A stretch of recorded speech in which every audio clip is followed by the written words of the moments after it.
Hey guys, welcome back to Car Chats with Kara. Today is November 4th.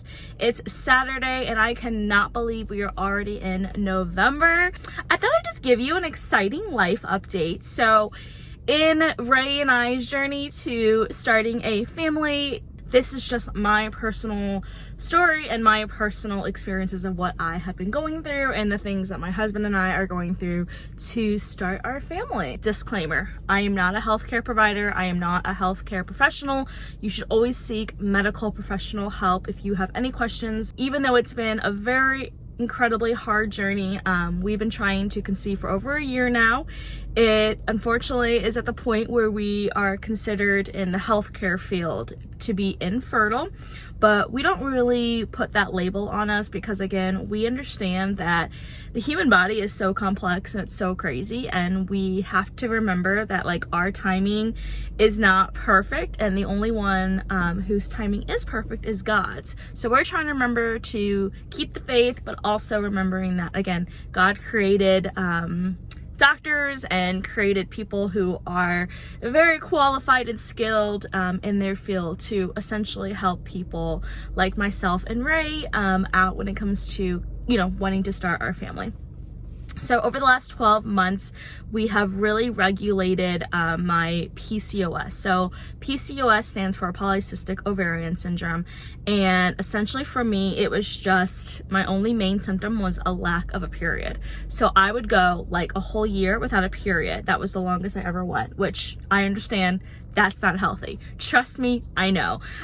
So when Ray and I got married back in June of 2022, I had already been seeing my current OBGYN doctor, who she is absolutely amazing. The biggest piece of advice that I could ever give to someone is shop around for an OBGYN, because you are paying money. You are giving your time. You are essentially asking somebody to, take the most vulnerable part of you, and they have complete, and utter guidance when it comes to trying to figure out like what's going on. And so you don't just want any doctor, like you want a doctor that you are comfortable with. You want an OBGYN doctor who you are just not only comfortable with, but also you can trust. And so I absolutely love my doctor. She's amazing.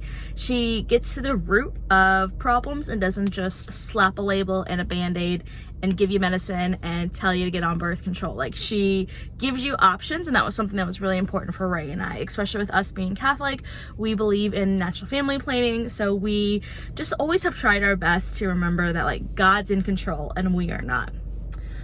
So over the past year, we've regulated my period, we've regulated my cycle. She's got me on medications that have helped aid in getting my cycle back healthy. I'm on really great supplements that are helping not only myself but also my husband when it comes to the vitamins that we're needing, all the different things that kind of go into the health of your whole well-being and your body. It's crazy how much goes into it. But yeah, so now that the PCOS has been regulated, now that we are getting back on healthier lifestyle, another thing that my doctor had me do was we track my ovulation, we track my cycles. So again, it's different for everybody, but she has me using what's called the Marquette model.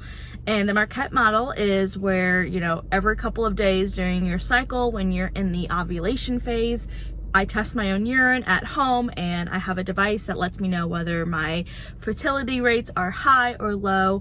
And it's really cool because it measures, again, like not only just like your LH surge, but it also just measures a whole bunch of other stuff. So won't go into too much detail because that's kind of private. But yeah, so with monitoring my cycle, monitoring my ovulation, keeping my PCOS under control. Another thing that she had us do after a year was she had me go in for a very small, non-invasive procedure. I'm not even going to try to pronounce the name, so I'm going to go ahead and put that name right here. But essentially, in non-medical terms, it's called an HSG. And essentially what they do is they do an x-ray of your fallopian tubes to see whether or not they're blocked or if they're open.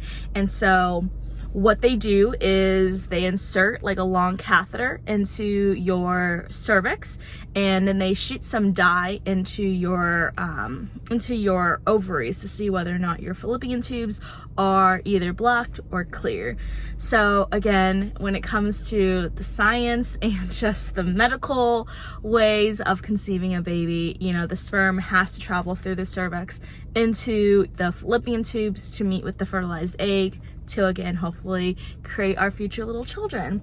So it's really important to make sure that that gets checked out. And so praise Jesus, praise the good Lord, my HSG came back positive, meaning that my fallopian tubes are wide open, they're clear, the dye was able to get through the cervix, which means that again everything's flowing the way it's supposed to. And so it just brought a lot of calmness to me, and we're so excited, and we're really remembering to lean on the Lord and to trust God's timing. And my doctor, again, she's so amazing. So that's just the latest updates with Ray and I. And yeah, we're just really excited to start our family, and we hope that when that comes, I hope that this future little child of ours, or children, if they ever see this, know how much that your mother and your father love you, how much work we put into getting ourselves better so that we could provide a great life for you. And I just can't wait to meet you one day, whenever that is, however that is, wherever, whenever, I don't know. But anyway, I'm gonna go ahead and end this video here. As always, thank you so much for all of your support. Don't forget to hit that subscribe button, hit the like, and if you could, leave a comment of encouragement. And yeah, I'll see you guys next time. Thanks for watching. Bye.